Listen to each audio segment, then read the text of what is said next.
You're watching PEGRI TV, Rhode Island's public access channel.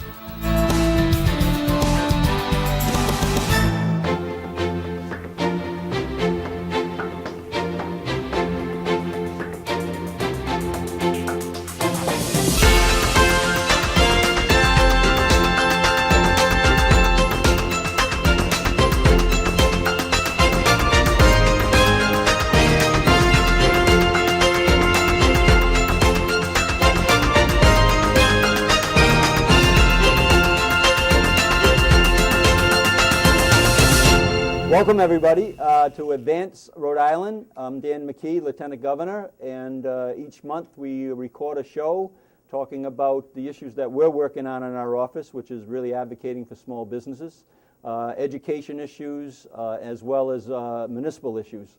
But tonight we're in my hometown of Cumberland, which we're pretty excited about.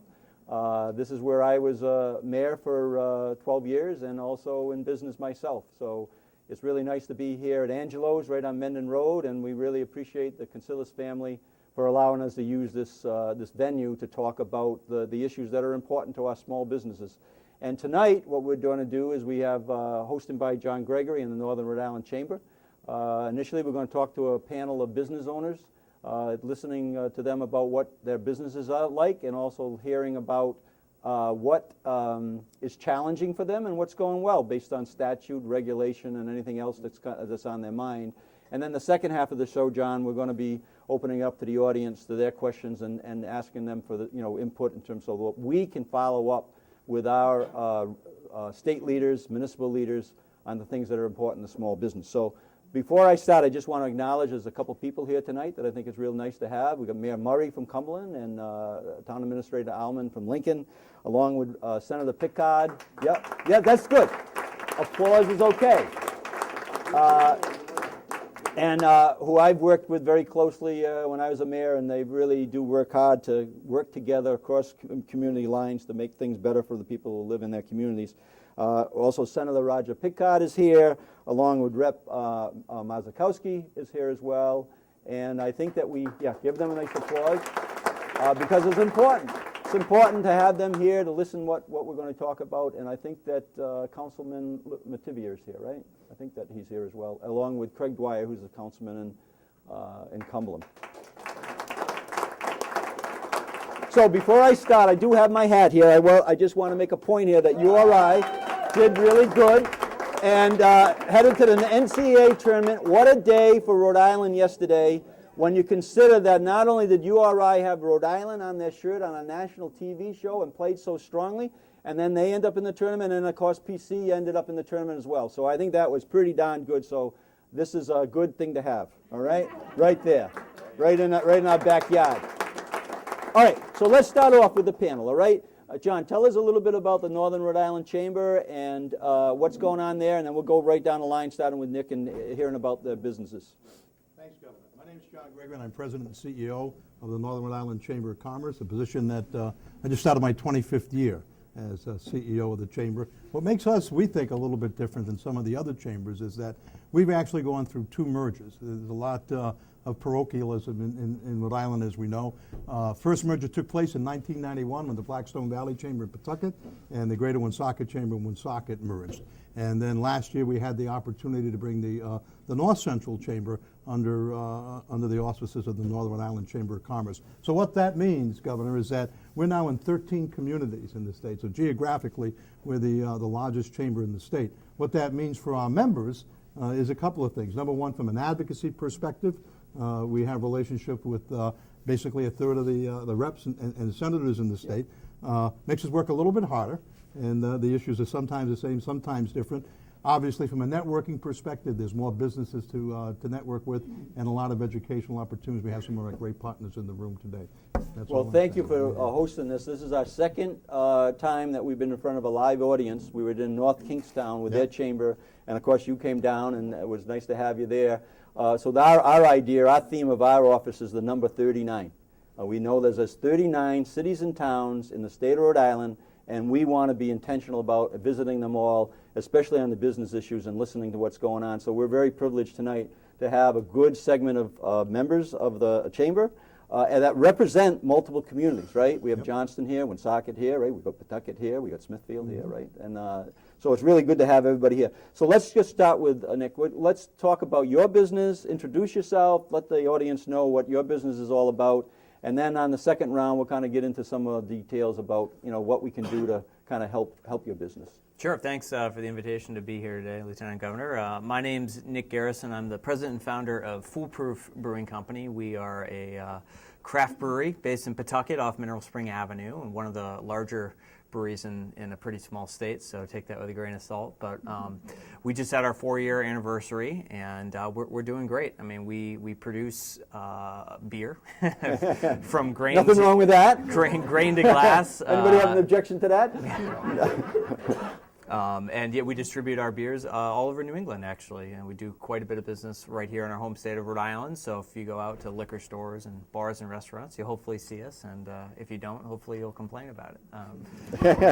But it's a lot of fun, actually. We open our doors to the public every weekend, Thursday through Sunday. So we get a great crowd of people up there every weekend, hanging out, visiting us, and it's also fun just traveling around New England and seeing our beers. So I appreciate the opportunity to be here today. Yeah, and it's great to have you here, Nick, and we can't wait. I visited your shop a couple times and just recently, and it's not the easiest place to get to, No, so you're going to have yeah. to let people know how to get there, because once you get there, it's certainly worth the effort. So, Thank you. Eric, tell us a little bit about your business. Sound like it's second generation business. Yes, sir. And we love that. We do. Yes. I'm excited about that. So my company is EnviroClean Restore, and also Insurance Reconstruction Services and Greenville Kitchens. We have a family of businesses, general contracting business. My father started back in 1983, specializing in just that insurance reconstruction. So if fire damage, water damage, any type of property emergency service, a tree falls on a house or a building, a car drives into a Dunkin' Donuts, we're the guys who get that phone call and go out and figure out how to respond and get that cleaned up.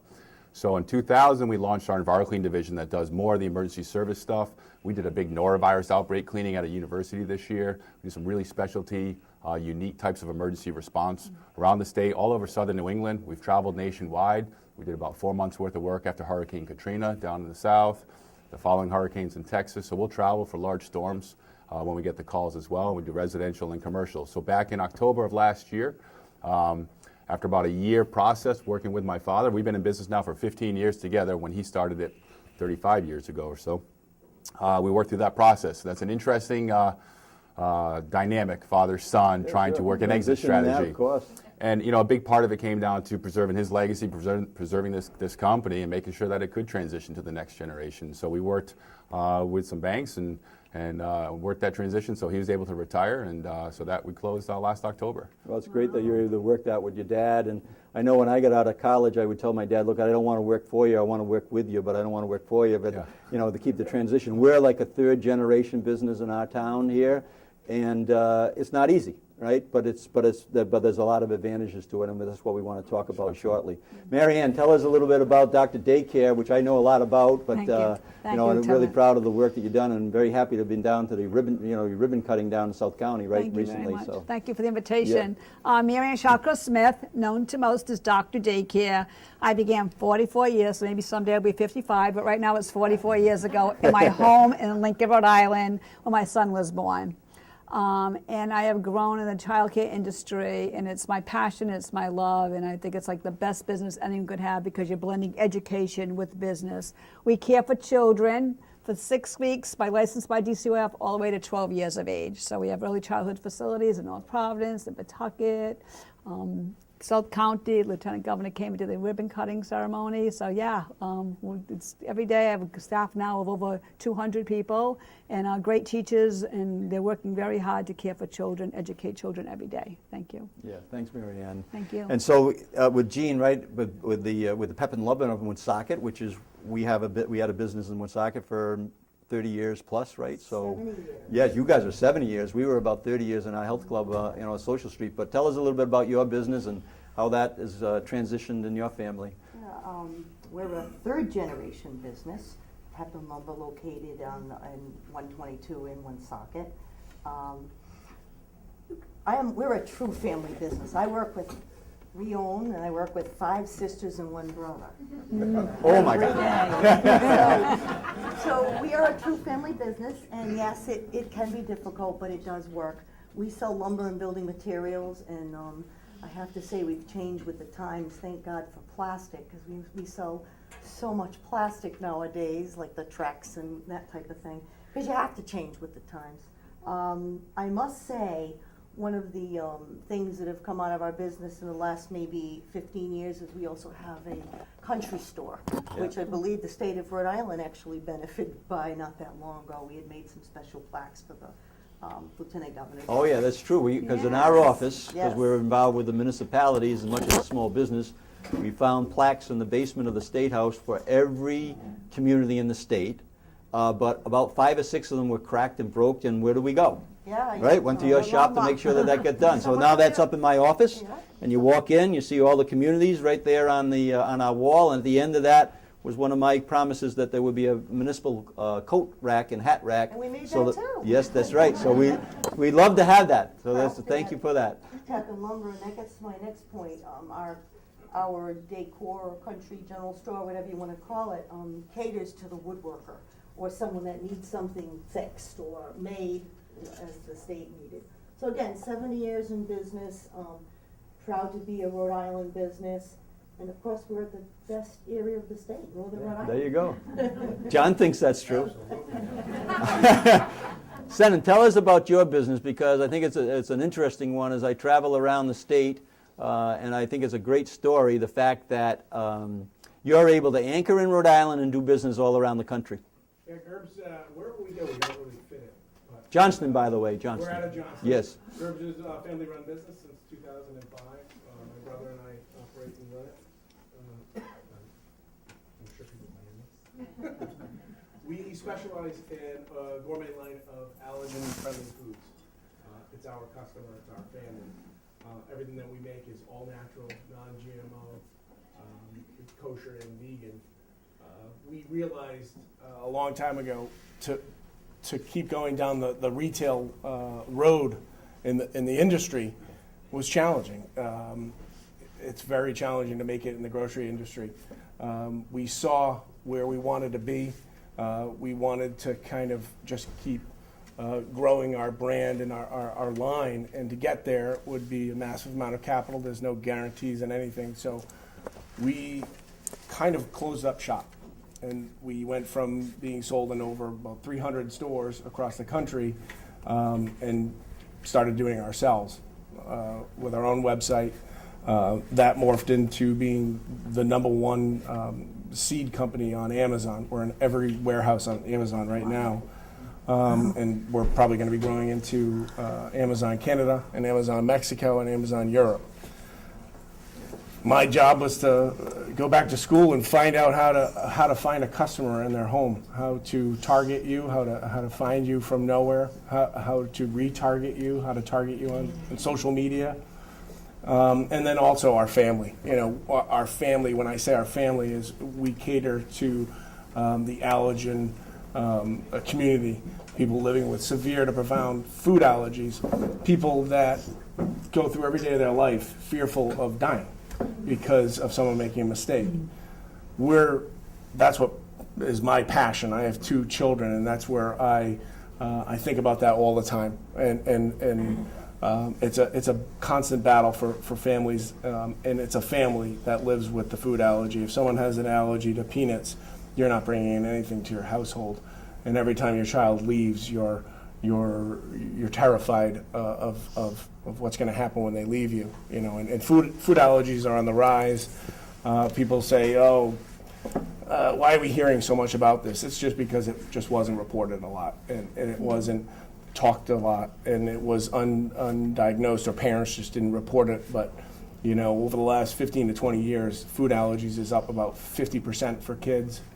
And that's what drives us to do what we do. Yeah, it's great. And you've got a kind of a healthy component to the health issues. Got a nutrition on board. I was talking to you earlier about this, about your bowl that you kind of mix for the drinks. And tell us just quickly about your nutrition. We just hired 2 dietitians. You know, I'm the owner and I'm always the salesman, but when you bring on a dietitian, it's kind of, it gives it a little clout, and they're doing a lot of recipe design for us to make it Yeah, they got the smoothie make thing it going easy. on, the You know, there's a smoothie smoothie bowl, where yes. we have a lot of ground seeds. You can do it at home. You mix some yogurt. You mix some of our products into it, and it's packed with protein. It's packed Yeah. with fiber, and it's very timely. Yeah. Very timely. So anyways, you've seen that we are a very diverse, very interesting group, a number of different types of businesses. And now to get to the kind of the meat of the show, what we want to hear is, you know, and I've said this a number of times out there, you know, when it's raining, don't tell me the sun's shining, but when the sun starts shining, let's start celebrating those victories as well. So we want to hear a little bit of both. I mean, we know that we've got challenges in the state, but we also know that a lot of good things are happening in the state as well, you know, with commerce, and of course Liz Tanner's out there working with businesses every day, and we really think that's a great thing. But Nick, tell us a little bit about the statute or regulation that's working for you, not working for you. Sure, I think so. I think if you look back at last year in the Rhode Island brewing industry, there was sort of one step forward and one step backwards, and the step forward was the passing of new legislation that gave breweries the opportunity to do a little bit more at their actual facility, which is really the model throughout New England and the rest of the country. And Rhode Island was admittedly a little bit behind the times in terms of what individual breweries were able to do. And I'm talking about what we can do at retail and events. And you know, if someone comes in and they wanted to buy a beer by the glass or take home a little bit of beer to go with them. So there was some great compromise, I think, with our partners in the retail and wholesale community, and it changed the laws for the better. A good statute passed by the General Assembly, right? Yes, that was absolutely. helpful to you. And That's it's what we helping like us. to I mean, it see. hasn't radically changed our business by any means, but for some of the smaller breweries in the state, it's making it a really big impact, and it's helping us as well. So that's a success story. Yeah. So we visited your shop too, and you kind of showed me a couple invoices that came by way of the state, and that you were kind of like hoping that we might be able to reverse that type of thing. So tell me what tell the audience the story that you told me. Yeah, well, I think that the step backwards, using my analogy, was that at some point last year, the state, for whatever reason, I'm not sure, decided to systematically audit the craft brewing industry in the state. Now, beer is one of the few growing industries in Rhode Island right now. Yeah, and Pawtucket just announced two more breweries they're going to come That's in. right. Pawtucket's really been a hub for beer in the state. Which is where you are from. We're proud to be a part of that, absolutely. But so one by one, the breweries have been audited, and that's a natural process, auditing, but it just seemed kind of odd to target a growth industry in the state. And also, a lot of these companies are very small. I mean, we have 4 full-time employees, and we're one of the larger breweries in the state, so you can imagine. So we're at a very fragile time, I think, in our growth. And the frustration was that the state has been trying to collect essentially a sales tax on beer kegs, which they've never collected. A usage tax, right? A usage tax, Yep. a 7% use tax on beer kegs, which are one of the biggest investments that we have to make as a brewery. Now, as I'm sure people are aware, if you're a manufacturer in the state of Rhode Island, anything involved with the manufacturing process is exempt from sales or use tax. And why a beer keg would be excluded from this is kind of what has us scratching our heads. Well, long story short, the amount of money that the state is trying to claim is a very significant amount of money. Retroactively. Yes. And by the way, with penalties and interest, one of the bills I got from the audit had a 55% interest rate on it, which is unheard of. Yeah.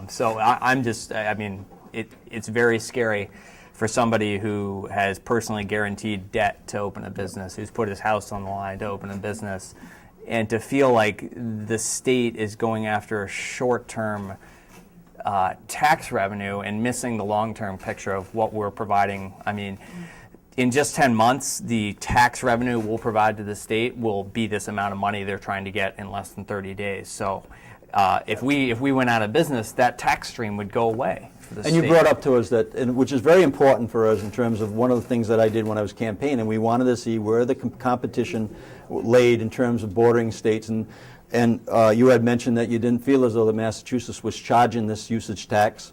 Correct. Right? Yeah, they absolutely and do not. We researched that, and in fact, there was a kind of an unclear message that came back in terms of not knowing or knowing.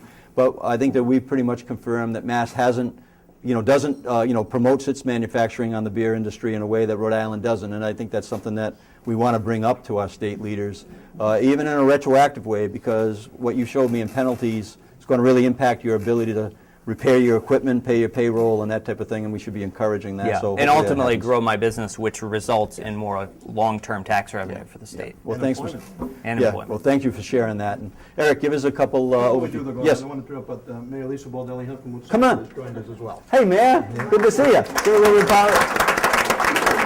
Now we got Woonsocket represented by a business and the mayor. That's really good.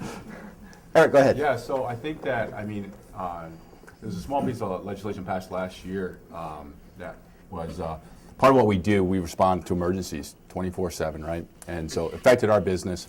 Maybe we haven't really quite seen it. I don't know how well it's enforced, but there's this essentially fire chasing law that was passed. So preventing those who want to listen to scanners, essentially ambulance chasing in a way, right? And preying on people who just had a fire in their home and not being able to respond 24/7. There's companies that do that. And so that passed, and that was positive for us because we don't do it. We work off referrals and word-of-mouth referrals and stuff too. But they're getting in front of anybody else and doing high-pressure sales tactics to have customers sign up and do this kind of work. And so that was encouraging to see that. I don't know how well it's being enforced right now or not, but it was at least we saw some action being put there. I'd like to see continued push to developing labor workforce, trades. I know the state's been doing some stuff with the trade schools and the voc schools.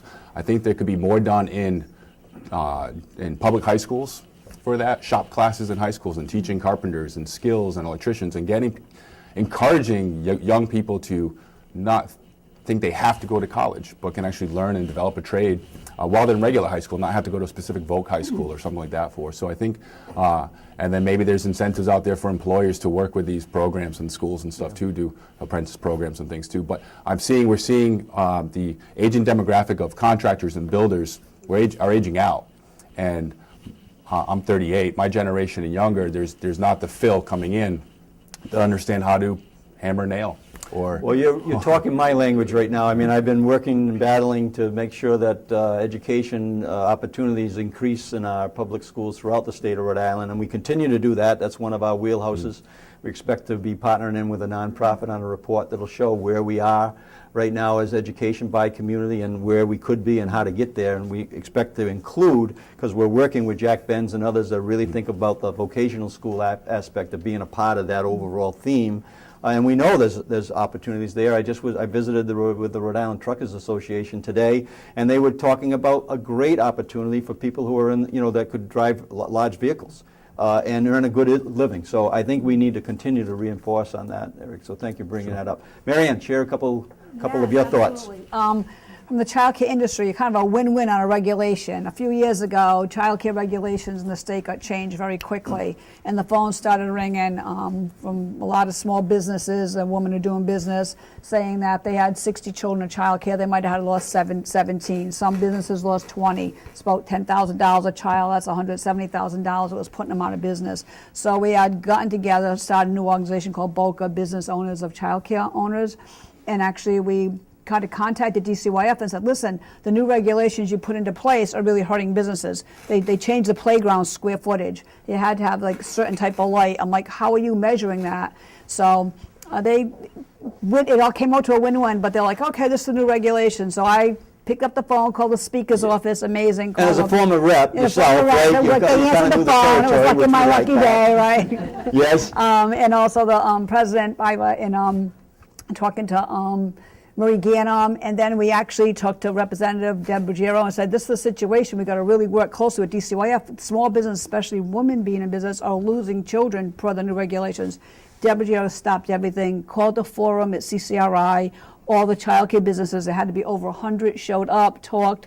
DCYS was there. They listened. Department of Human Services was there. The State Fire Marshal's office. And they said they would go back and we could sit down with them over. It's been a few years. I know it. That's a little bit slow. But over the last few years, we've actually all sat at the same table writing the regulations. And I would say probably in the next 6 weeks, they'll probably go out for hearing. And we all kind of like signed off on them and agree with them. Many, many business owners in Rhode Island, as well as DCYF. So I thought that was a pretty big win-win. But the Speaker's office, President's office, Rick McCullough, our lobbyist, and also I'll give a shout out again to Representative Deborah Joe. She just like stopped the whole process and really supported small business. Yeah. So we understand the process of getting statute passed, and we understand the process of getting statute turned over, and I'm getting my own education now, being up there for 2 years. Yes. And we're working. We've just introduced, and Rep. Ruggiero has helped sponsor legislation that we're calling for a Ratepayers Protection Act on the electric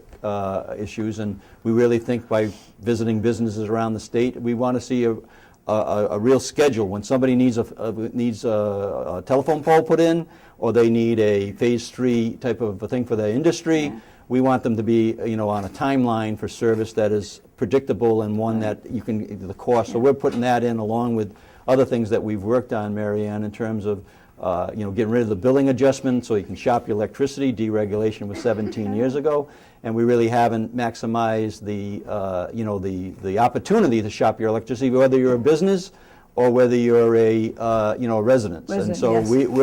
we're gradually growing that, but a state like Ohio, 60% of its ratepayers shop their electricity, and so we want to keep moving forward on that. So yeah, we'll be working with Deb on that, and hopefully Senator Picard and on the corporations as well. That he'll be starting to look at that. So those are things we need to move forward. And just like in the last session, right, all the lights, we got the lights and the cameras here tonight, and we got the lights up there, but our business community right now is not paying sales tax on that any longer. Yes, and that's exactly. a big That's a deal. big That deal. was a $30 million item Yep. that we were able to do on behalf of the small business community in the state of Rhode Island. And that's why our voice is so important, Yep. and shows like this are just so important. Jean, tell us a couple of your thoughts. Being a lumber and building materials business, and I'm proud to say we're probably, there's about 10 of us in the state. That's about it, unfortunately. I know one of the challenges, and it's nice to see that some of this is leveled off, is the fire codes, where, we had updated, after the devastation that happened several years ago, as we all know, the station house. We had updated our fire alarm system, but then it was going to have to go further, and all the lumber yards and businesses of our nature. We're on 3 acres of land with several buildings because we're an older establishment, and the way we had read it was we were going to have to start putting in a much, like sprinkler systems, and it's just like everything else. I mean, you can only.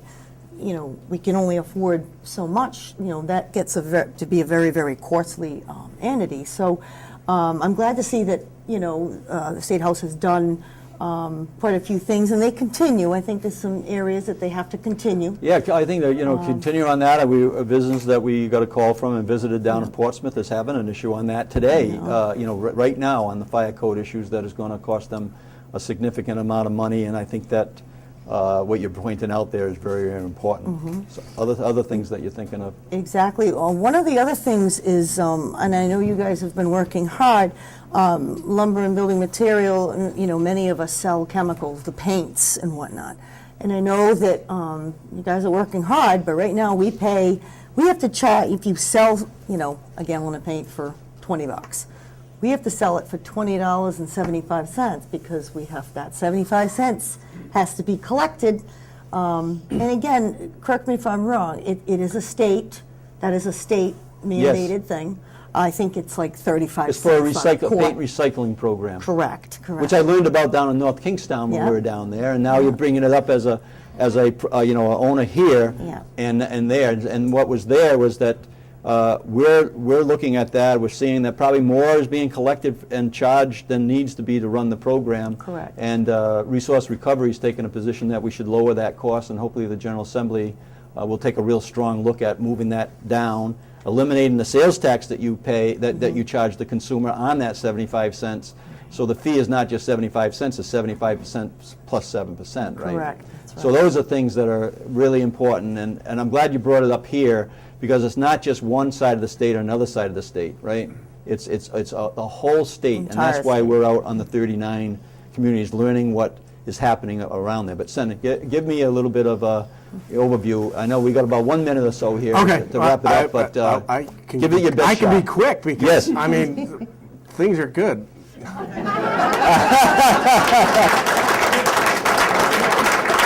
Hey, We're doing really well. and you're really all in on URI too, because that's where we met down at URI at the we are President's big. house. Both my brother and I are our alum. So the last time when I graduated was with Lamar Odom was there, and we had a good run. So let's win some. I mean, I would say things that I've looked at quickly would be embracing small business in Rhode Island and embracing local products. It doesn't just happen from my side; it happens from the consumer side, and I think we could do more of that. Yeah. You know. When I don't know who brought up the calamari thing, but I saw so many of my friends being like, "Oh, couldn't they be doing something else? Shouldn't they be spending their time on something else?" And my brain was going, "You know, they're marketing something that we do well." You know, I went to a forum down at URI, and that's our biggest seafood that we fish off our waters. So let's embrace what we do well. It happens on both sides, and I think my brother and I are also watching the toll issue.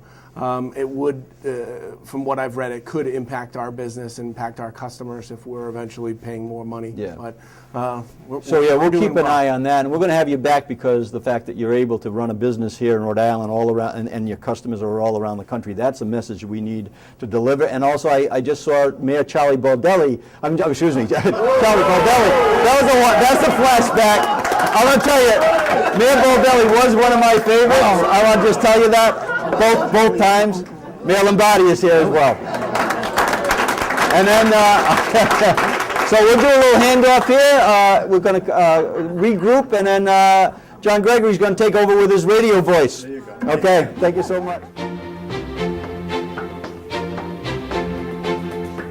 Okay, and thank you, and welcome back to Advance Rhode Island. And my name's John Gregory, and I'll be taking over the second half of the show. And we're pleased to have the opportunity to co-host this with Lieutenant Governor, who at one point was a working partner when he was the mayor of Cumberland, but also through his businesses was a member of the Northern Rhode Island Chamber of Commerce. I want to make one point, one of the questions, and then we're going to get out to hear what you have to say. Is just want to let you know that the Northern Rhode Island Chamber of Commerce, Eric, to your point, is very, very involved in workforce training. We're very fortunate that Paul Willett from the Chamber staff is the vice chair of the Board of Trustees at the Davies Curran Technical Center. He's also the vice chair of the Workforce Partnership of Greater Rhode Island. I have the opportunity to serve on the Governor's Workforce Board and chair the Strategic Innovation and Oversight Committee, and have worked with the Governor, too, on some of his education initiatives. So there's stuff happening. In fact, here in Cumberland, there's a great initiative happening, again, proving that you can do things within the public school system with the Cumberland High School and New England Institute for Technology, where a new program's been introduced, a program that they put together where someone will be able, a high school student at Cumberland, to earn college credits for New England Institute for Technology. When they graduate, they'll just have to take some summer courses, and in less than like 5 years between the two, they'll graduate with a degree from New England Institute for Technology. So good stuff going on, and we want to hear more stuff. Or what concerns you? What keeps you up at night as a business owner in Rhode Island? And I can't believe that no one has anything that they don't want to talk about. What's the number one issue? What's the burning issue? If something were to be able to change or be done better, how would it help your business? Oh, come on, John, you got to get him moving here, well, John. Between the Lieutenant Governor and I, we go back and forth and tell you because we have a lot of great conversations, but the purpose of this is to hear from you folks. So what are some of the issues that you're looking at? We know there's some issues up at the State House that will have impacts on your business, like mandatory sick time, the minimum wage increase. There's a lot of discussion about the governor's proposal for free tuition. There's also discussion, and I know it's one of the Lieutenant Governor's favorite topics, the excise tax on vehicles, and a lot more. So what's going through your mind as you're trying to run your business on a day-to-day basis that if you could change or see improve that you would do? Yep. Go ahead. Here we go. Good evening, everyone. Thank you for this opportunity. I ran the family business for 40 years. I'm now retired, but towards the end, the workman's compensation insurance was going up incredibly high, and that's a big chunk out of your pocket, so I'd like to see that lowered if it's possible.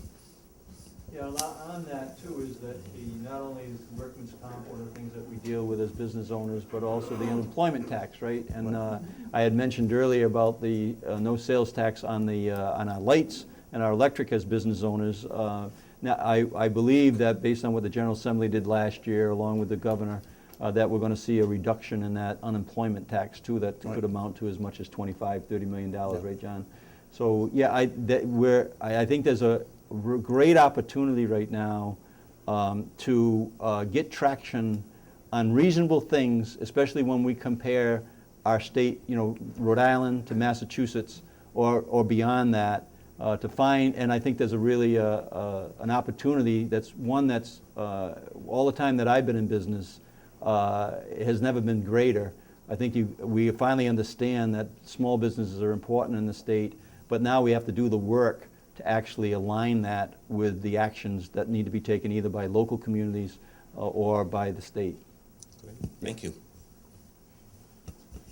What else? What else concerns you as a business person? What would you like to see? Get someone in the corner?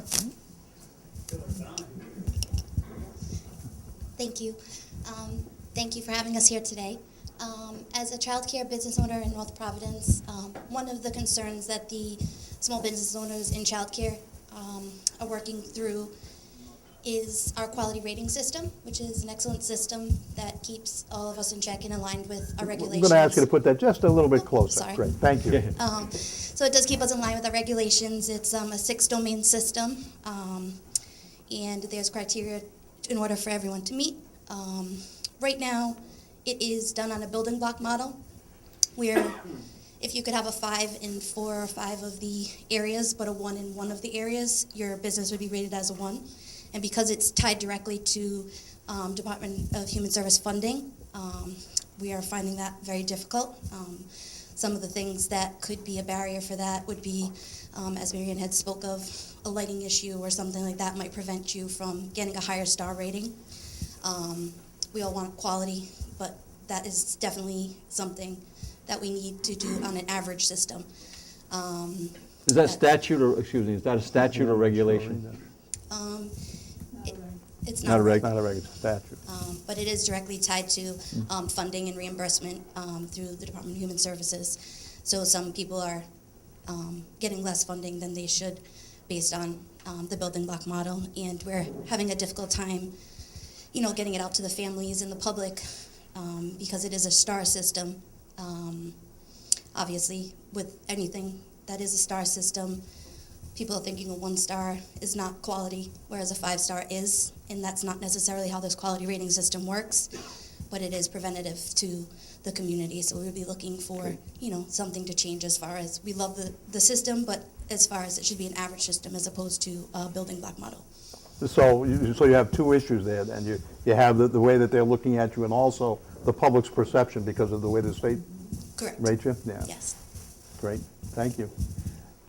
Yeah, we on a not a related topic in terms of the industry today at the Small Business Advocacy Council that I chair, and John comes along with other people around the state. We talked about the issues that nursing homes are having and daycares and others in terms of actually getting timely payments from the state because of the computer issue, and that seemed to be a very important thing that got laid out. I don't know if anybody wants to speak to that on the panel, but I think that it is impacting the small business community in a way that we should be all aware of. This thing could continue for 6 months to a year based on input that I've received. Marianne, you got? Absolutely. With the HUPIP situation, any child care facilities or family daycare homes who bill to the state of Rhode Island Department of Human Services having difficulty getting their monies for the tuition for the children.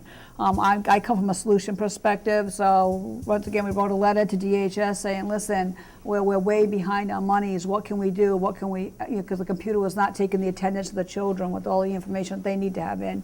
So actually, once again, there is this youth focus group that I'm lucky to know that my finance person, Stephanie Lope, sits on, and she goes actually to Department of Human Services about once a week or once every 10 days, and she's given the child care end of it of how we can't get our information through the computer system.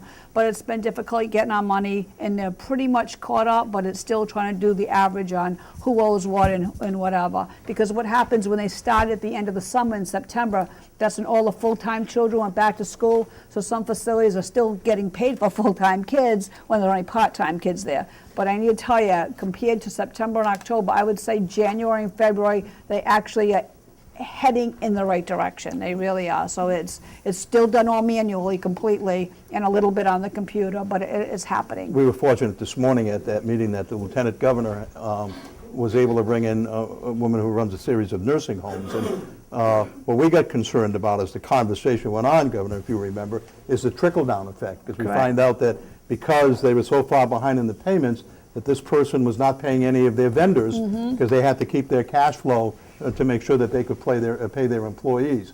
So again, the trickle-down effect has an impact as well, and I know it's a big issue for you. And I would just add 20 seconds before we go back to the audience, but any community who has a nursing home, daycare, an assisted living. I was in North Providence on Middle Spring Avenue visiting a company there 2 weeks ago. They're falling behind 10, 100, 200. Today was $1 million. Payments that trickle in, and also the fact that in most of these cases, my understanding is that you really don't know who to apply it to in terms when you get a check. So the cash flow is good, and I think that the state has kind of responded pretty well there.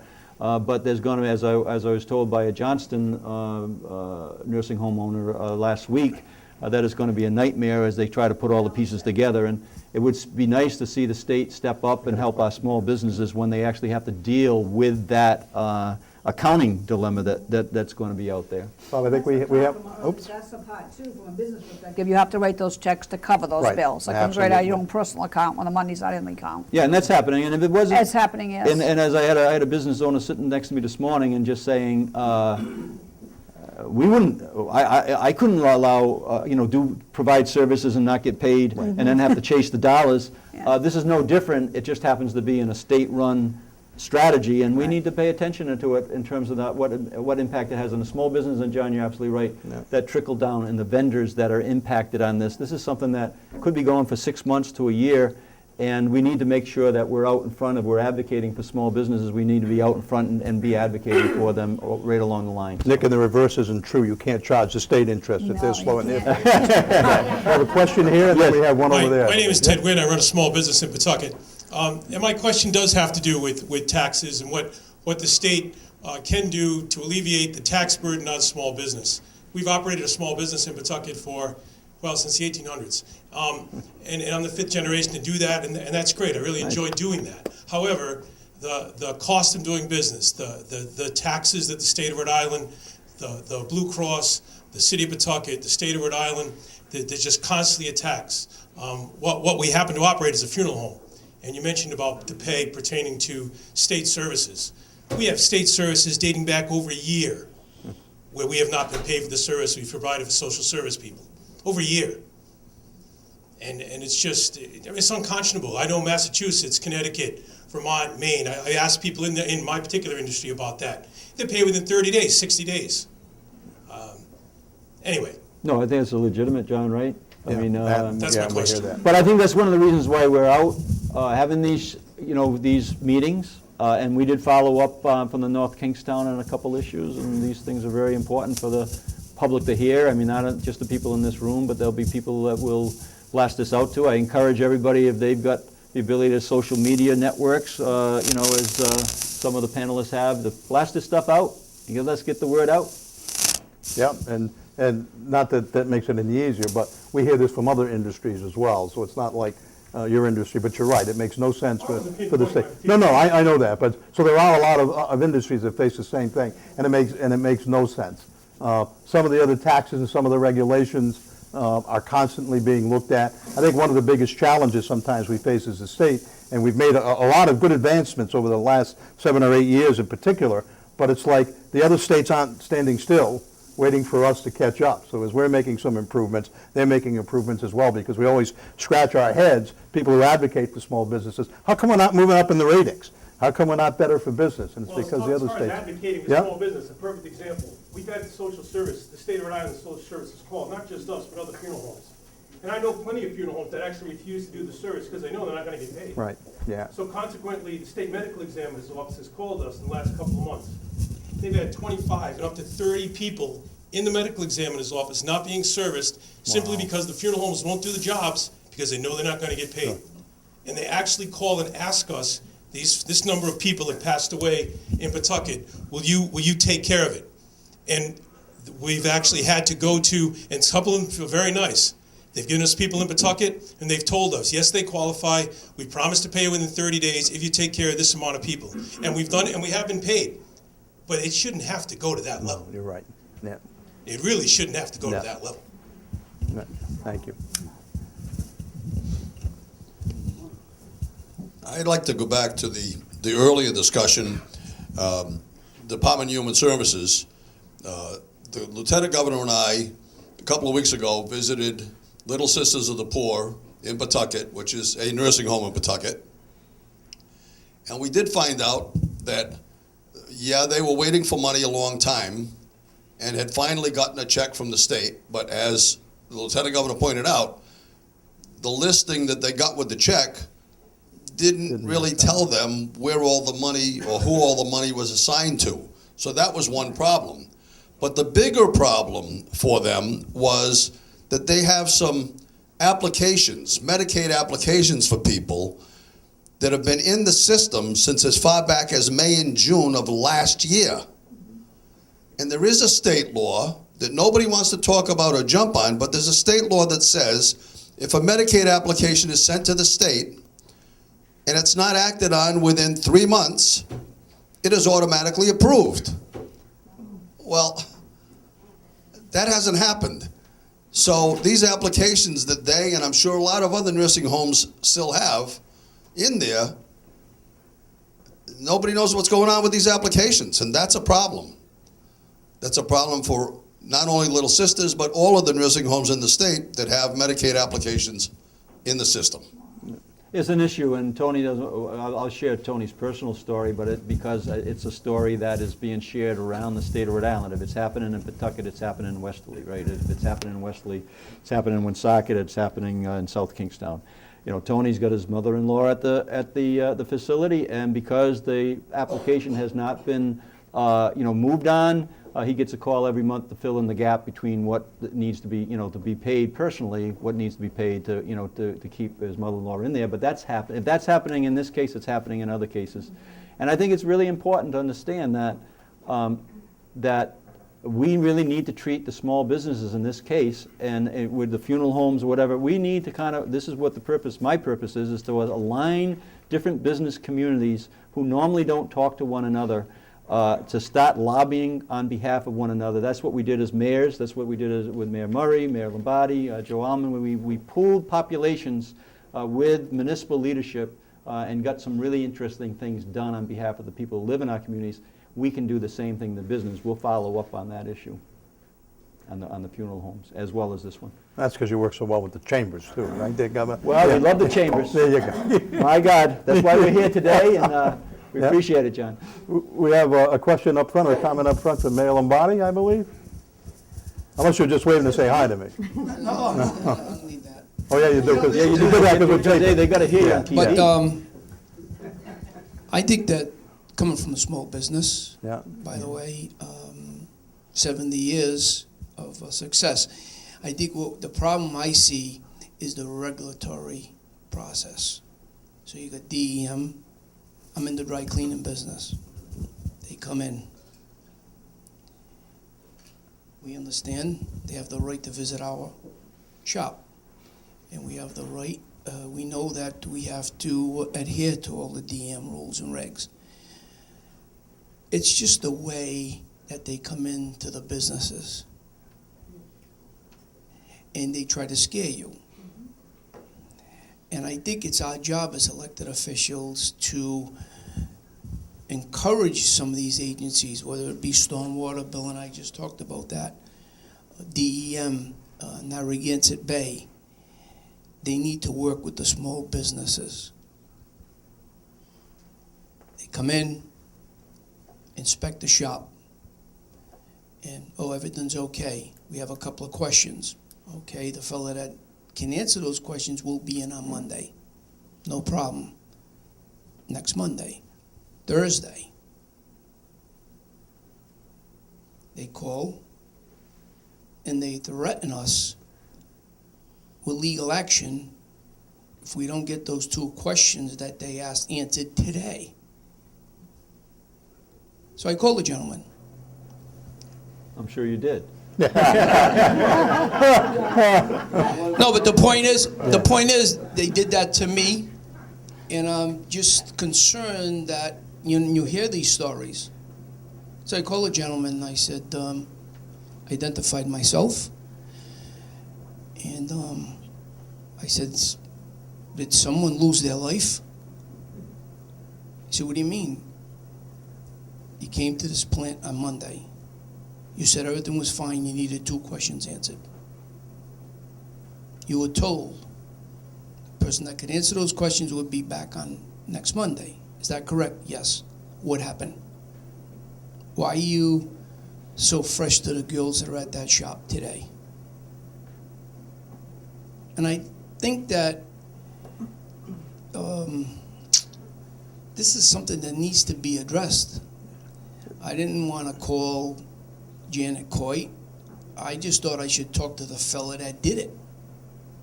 And hopefully that, he could learn a lesson. You can't treat small businesses like this. I think what happens, Mayor, and Lieutenant Governor and I have talked about this too, is that you can't regulate attitude. You can't pass laws for people to have a better attitude. And with some of the state agencies, I know like when Tony Silver was at DMV, he had Amica Insurance come in and do some customer service training. I think that Janet's done a better job, but there's the anecdotal story, and I won't tell you where it comes from, but a person going out to different agencies within the state and saying, who's your customer? And almost all the agencies answered, we don't have customers, we're the state. So it's sort of a cultural and an attitude change.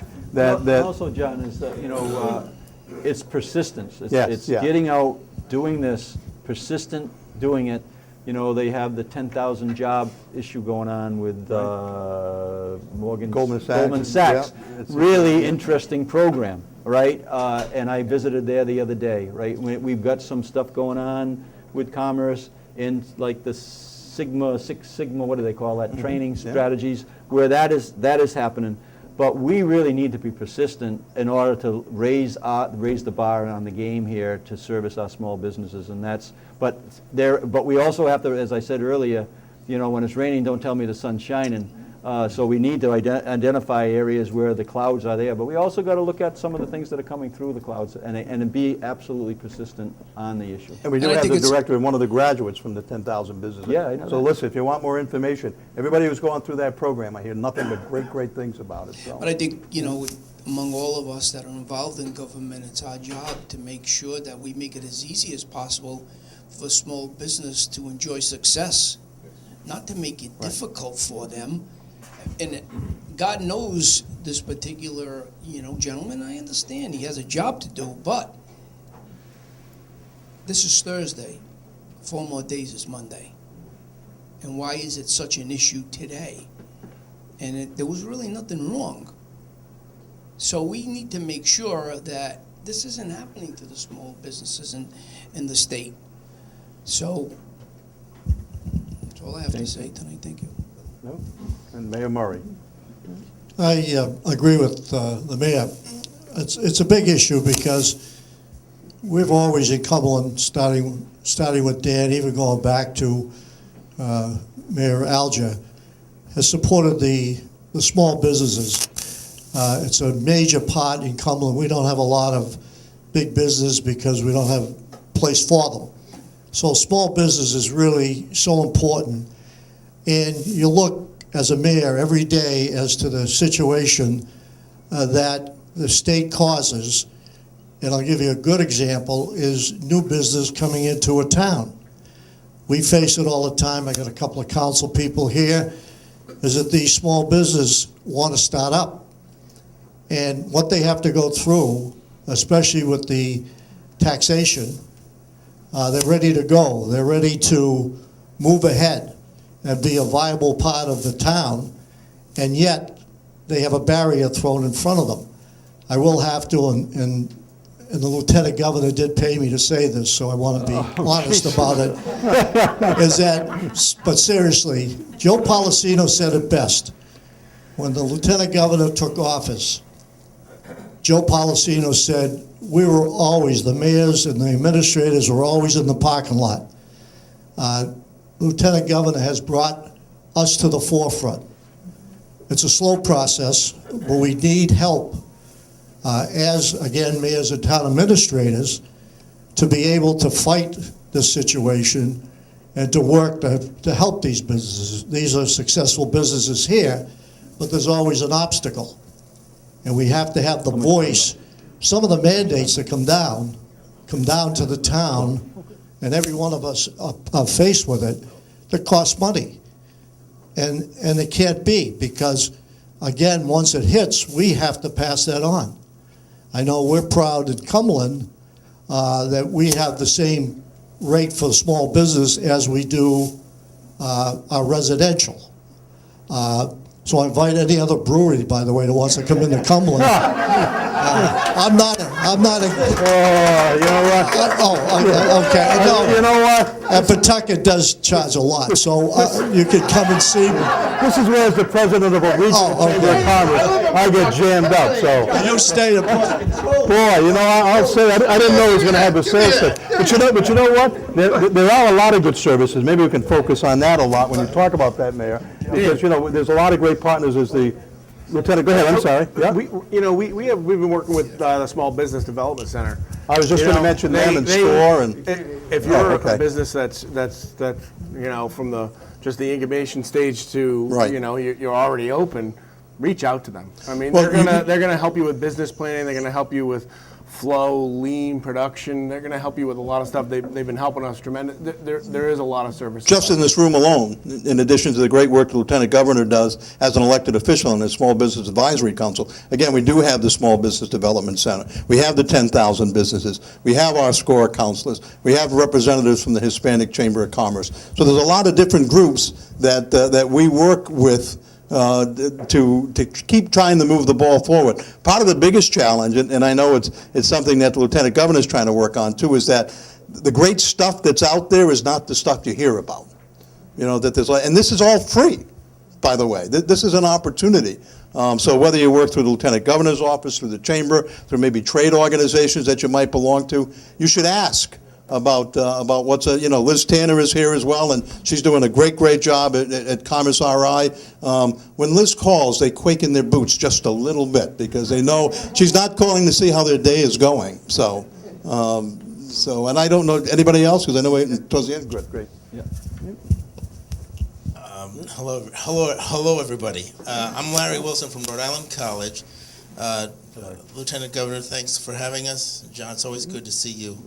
I have a question for the panel, and I look at you and see youth, energy, innovation, and I think to myself, recognizing that you've got family businesses and whatnot, businesses that have been here, and that's why you're here. Use your other hand to motion because you keep moving the mic and we're losing you. Okay. All right. Sorry. I know that you've got, some of you come from family businesses and whatnot that were already here, and it makes sense, therefore, that you would be here. But there are other young people like yourselves with energy, with innovation, with passion, that are looking for a place to build their business.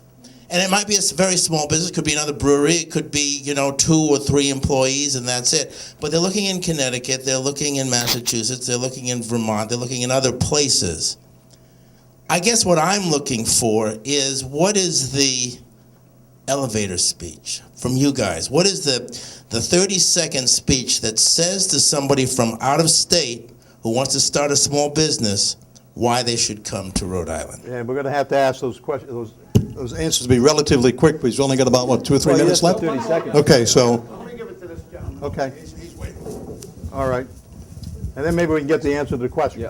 Thank you, Lieutenant Governor. I'm Terry Charles from Platform to Employment. We're here with my colleague, Peg Benz. Mr. Gregory, thank you again for allowing us to be here. We work with a program, Platform to Employment, brings unemployed folks back to the workforce. It's a small 5-week program. At the end of it, there's an incentive to bring these folks to your business. So we pay for the first 6 weeks of their employment. Mr. Garrison has graciously taken one of our folks, and I believe he's very proud of the person he's working with. we want to make sure that everyone is aware there are resources. We can help you with those resources. I can, through the chamber, you can reach me. Just go onto platformtoemployment.com. We'd be glad to help all of you, as well as anyone in the audience who can, or who has a need that we can fill. Okay. Thank you. We're in our lightning round now because we've got about 2 minutes left. So 30 seconds to answer Larry's question. And I don't know who wants to start. Nick, we'll start with you. I mean, to be candid, I don't know if I'd recommend somebody open a brewery in Rhode Island compared to those other states. To give you an honest answer, yeah. I mean, I think one, it's depending on your business. It could be a pool of students. I think if you're looking for, New England's got tremendous students. Rhode Island specifically, same thing that's great is maybe not so great is everybody knows everybody, and I think that's a wonderful thing, and that can be a curse at times too. But I think if that's something that your business can thrive off of, then I think it's a wonderful attribute of Rhode Island. I say come to Rhode Island, it's an amazing state. And as you said, the size of the state, you can get things done. If you have a voice, you network, you come together, you work together in groups, you can get it done. I truly believe that about Rhode Island. I believe in Rhode Island. I believe the brand that we are. I believe our citizens are good people. Gerbs, you could stick Gerbs in Alaska and I'm still going to make money. I love it here. And I do have to say hi, Nick and Max, my sons. But we have a lot to offer. And I think that's why we're here. Okay, so we want to thank you so much for joining us. How about a round of applause for our panelists? A round of applause, I'm sorry. And certainly, Lieutenant Governor, we really appreciate not only the TV show getting the word out there, but all you do for small business as well. And it's yours to wrap up. Yeah, so I wrap it up with the 30 seconds. I think it's a statement that is not correct.